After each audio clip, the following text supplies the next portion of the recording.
میاں نواز شریف ایک ہی بیانیے پر پہلے بھی قائم تھے اور آج بھی قائم ہیں کہ ہمیں اس ملک کو بطور جمہوریت نقصان پہنچایا اس گیا. کی معاشی ترقی کرنی ہے، ہمیں اس کو ڈیولپ کرنا ہے اور ہمیں اس ملک میں رہنے والوں کے لیے نیا روزگار پیدا کرنا ہے، مرد و خواتین کے لیے، اور اس کے لیے ہمیں جہاں جہاں جدیدیت لے کر آنی ہے. مثلا اس ملک کی جو جتنا بھی صحیح ہے. میجر انفراسٹرکچر ہے وہ مسلم لیگ نون کا اور میاں نواز شریف کے دور کی یادگار ہے. اور اگر میں یہ سوچ رہا تھا کہ اگر یہاں پورے ملک سے مسلم لیگ نون کا بنایا ہوا انفراسٹرکچر اگر کوئی اڑا دے تو یہاں تو کھنڈر بچیں گے. نواز شریف صاحب کے لندن جانے کا پلان جو ہے وہ مؤخر کیوں ہو گیا؟ مطلب کیا نون لیگ کو یہ لگ رہا ہے کہ سپریم کورٹ سے جب آرٹیکل 63A پر نظر ثانی اپیلوں کا فیصلہ آ جائے گا اور کسی بھی وقت وہ آ سکتا ہے تو نواز شریف صاحب کو جلدی ووٹ ڈالنا پڑ سکتا ہے؟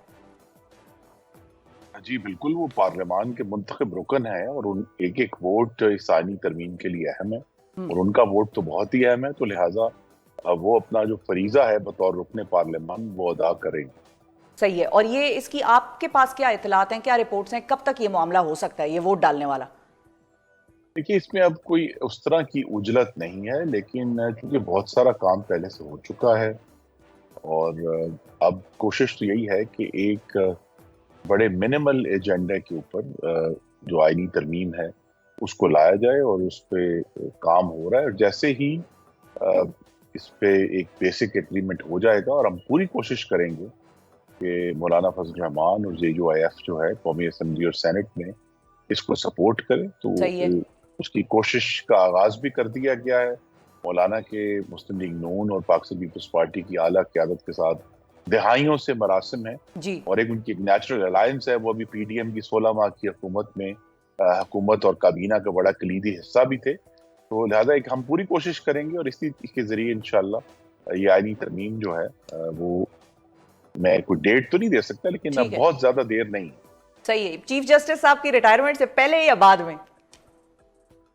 جی وہ اب کوئی تاریخ اتنی اہم نہیں ہے. چیف جسٹس کی جو 25 اکتوبر کی تاریخ ہے اس دن جو بھی پاکستان کا قانون اور آئین ہوگا اس کے مطابق اگلے چیف جسٹس اپنا عہدہ سنبھال لیں. صحیح ہے. ٹھیک ہے. اچھا خرم صاحب، کیا ہم یہ کہہ سکتے ہیں آپ کے جو 63A کے حوالے سے اور ووٹنگ کے حوالے سے جو آپ نے جواب دیا اس کے بعد ہم کیا یہ کہہ سکتے ہیں کہ نون لیگ یا حکومت اتحادیوں کی جو پیپلز پارٹی بھی جس میں شامل ہے، آپ بھی شامل ہیں اس میں، یہ حکومت زیادہ ریلائی کر رہی ہے اس آئینی ترمیم کے حوالے سے سپریم کورٹ کے اوپر کہ 63A کا جو فیصلہ آئے گا اس کے بعد یہ چیز زیادہ آسان ہو جائے گی بنسبت کے مولانا صاحب پر جو ریلائنس تھی؟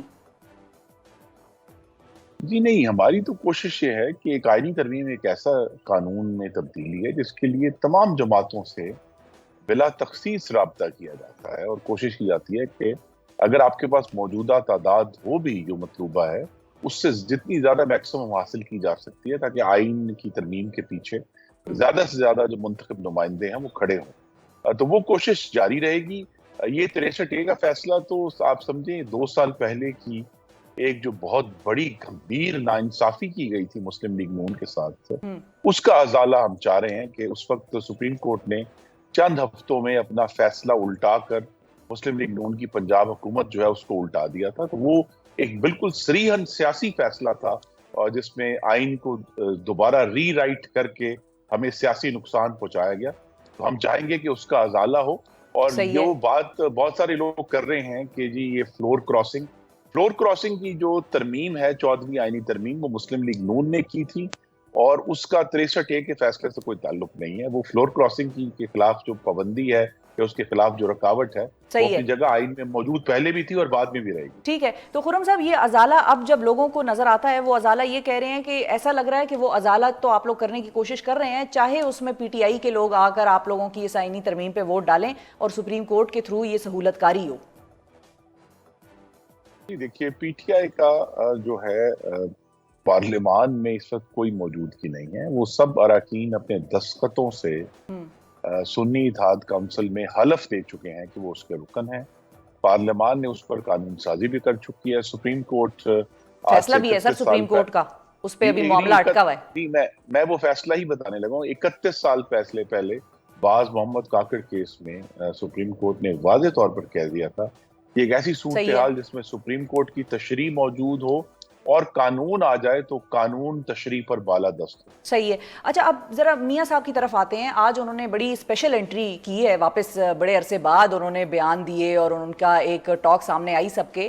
آخر کیوں اب تک میاں صاحب اپنا وہی 90 کی دہائی والا پرانا بیانیہ جو ہے وہ دہرا رہے ہیں؟ نئے بیانیے میں مطلب کیا پرابلم ہے کوئی نیا بیانیہ شیپ کرنے میں؟ کیونکہ اس پرانے بیانیے سے تو پی ٹی آئی کے بیانیے کو کاؤنٹر نہیں کر سکتی نون لیگ. نیا بیانیہ چاہیے خرم صاحب.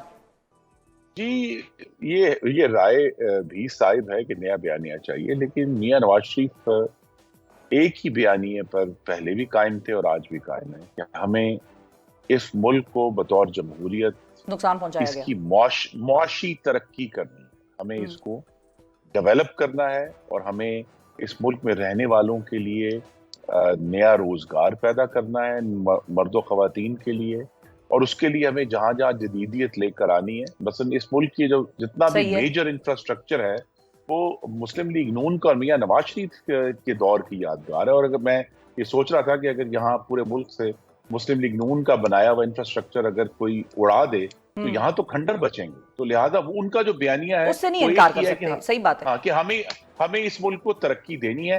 اب اس بیانیے کو کس نئے پیرائے میں اگر میں استعمال کر کے اس بیانیے کو ٹک ٹاک پہ کیسے لے کر آنا ہے, یہ چیلنج. یہ آپ کا بڑا انٹرسٹنگ ہے وہ تھا کہ ٹک ٹاک پہ لانا ہے, واقعی ٹک ٹاک پہ لانا ہے خرم صاحب. لیکن اس بیانیے میں ایک مسئلہ یہ ہے, چاہے کسی بھی سائڈ سے ہم دیکھیں, کہ دوسری سائڈ کا بیانیہ جو ہے وہ ہے ہیومن رائٹس, احتجاج, freedom of assembly, freedom of speech, freedom of جو پیسفل پروٹیسٹس ہیں, اور دوسری طرف آپ لوگوں کا ہے وہ اسٹرکچرل ڈیولپمنٹ, جس سے کہ انکار کوئی نہیں ہے. لیکن ایک طرف وہ زیادہ حاوی نہیں ہو گیا. مطلب جب ہم یہ سنتے ہیں میاں صاحب سے کہ میری حکومت گرائی گئی, ملک کو معاشی نقصان پہنچایا گیا اور بار بار کیا گیا, یہ ایک دفعہ کی کوئی بات نہیں ہے, تو پھر دوسرے بھی تو یہی کہہ رہے ہیں کہ ہماری بھی حکومت گرائی گئی. تو اب جو یہ آئینی ترمیم ہوگی, یہ آئینی کوٹ بنتا ہے یا جو بھی ہے, آپ کو کسی موقع پر پی ایم ایل این کے درمیان یہ تاثر پایا گیا یا کوئی یہ سوچ آئی کہ ہو سکتا ہے کل کو اسی چیز کا نقصان ہماری پارٹی کو یعنی کہ نون لیگ کو ہو؟ جی نہیں, میں سمجھتا ہوں کہ یہ بھی 18 سال پرانا ایجنڈا ہے وثاق جمہوریت میں. محمد نواز شریف اور شہید بے نظیر بھٹو کے درمیان جو ہوا تھا اس میں واضح طور پر اس کی ایک شک ہے کہ کانسٹیٹیوشن کوڈ بنایا جائے گا, اسی لیے کہ اس وقت تک بھی ہمیں دونوں جماعتوں کو یہ نقصان پہنچ چکا تھا عدالت کے ناحق فیصلوں سے. بعد میں یہ بات مزید واضح ہوئی ہے کہ عدالت کا جو سیاسی معاملات میں تجاوز ہے وہ تو اب ایک بہت زیادہ بڑھ چکا ہے. تو اس کے اوپر کنسنسس ہے کہ یہ ہمیں درست کرنا ہے. اور اگر وہ کل تحریک شروع ہو گئی خرم صاحب بڑی سیریس نوعیت کی, جی ضرور وہ ضرور چلائیں, لیکن دوسری طرف دیکھیے کہ بڑا واضح ہے کہ ملک الحمدللہ کچھ سالوں کے بعد اب معاشی استحکام کے قریب جا رہا ہے. ہر گزرتے دن کے ساتھ ملک میں مہنگائی کم ہو رہی ہے. اس کا مطلب ہے کہ قیمتیں جو پہلے بہت ایک ہوش روا طریقے سے بڑھ رہی تھیں وہ نہیں بڑھ رہی. پیٹرول کی قیمتیں کم ہو رہی ہیں, کرنٹ اکاؤنٹ ڈیفیسٹ جو ہے پازیٹیو ہو گیا ہے, ٹیکسیشن پہلے سے بہت امپروو ہو گئی ہے, اس پہ ٹیکس کی جو کلیکشن ہے, ایکسپورٹس جو ہیں. دیکھیں نا یہ ابھی ہم جو ڈسکشن کر رہے ہیں بیانیے کی, جو مخالف جماعت ہے اس نے ایک جھوٹ پھیلایا کہ جی ملک میں جو فیصل آباد میں کتنے 100 یونٹ جو ہیں وہ بند ہو گئے ہیں اور وہاں بیڑا غرق ہو گیا ہے. فیصل آباد سے یاد آیا خرم صاحب, وہ احتجاج کر رہے ہیں فیصل آباد میں, آج ان کا احتجاج تھا, لیکن چھوڑتے نہیں نا آپ لوگ, 144 لگی ہوئی ہے ادھر.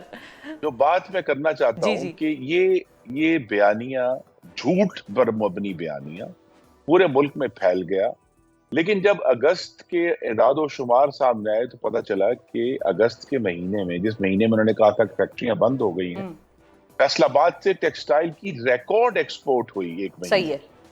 تو لہٰذا یہ کہنا کہ جی اصل جو وہ جھوٹ, یہ ضرور ہے, آئی تھنک مسلم لیگ نون کے لیے چیلنج ہے, ہم سب جو اس جماعت کے رکن ہیں, کہ آج کل کے دور میں جو ابلاغ ہے وہ 24/7 ہے, وہ 24 گھنٹے کا ابلاغ ہے, اور لہٰذا ہمیں پہلے سے زیادہ بہت تندہی سے اور بڑی تیزی سے اور پرومپٹلی اس سب جھوٹ اور پروپیگنڈے کا سامنا کرنا ہے. مثلا جو بات ابھی آپ نے کی, ایک بڑی اہم ایشو ہے کہ کہا جی احتجاج کا حق ہے. اب اگر آپ آرٹیکل 19 پڑھیں آئین کا, اس میں ضرور ہمیں اظہار رائے کی آزادی ہے, لیکن اس کے آخر میں ایک قدغن ہے, انسائٹمنٹ ٹو آفینس, یعنی جرم کرنے پر اکسایا نہیں جا سکتا. ایسی تقریر کو آئین کا تحفظ حاصل نہیں ہے. جو ایک ملک کا وزیر اعلیٰ یہ دھمکی دے گا کہ میں لشکر لے کر کسی دوسرے صوبے کی جیل کو توڑ کر قیدی کو رہا کراؤں گا. اگر یہ انسائٹمنٹ ٹو آفینس نہیں ہے تو اور کیا ہے؟ تو ایسی جو چیز ہے یہ پروٹیکٹڈ نہیں آئیں گے. اگر آپ آفینس کے اوپر اکسا رہے ہیں اپنے کو اور خاتون وزیر اعلیٰ کو دھمکیاں دے رہے ہیں, خاتون صحافیوں کے بارے میں نازیبا گفتگو کر رہے ہیں, تو یہ اظہار رائے کی آزادی نہیں ہے, اور یہ سپیچ جو ہے اس کی پاکستان کا آئین اجازت نہیں دیتا.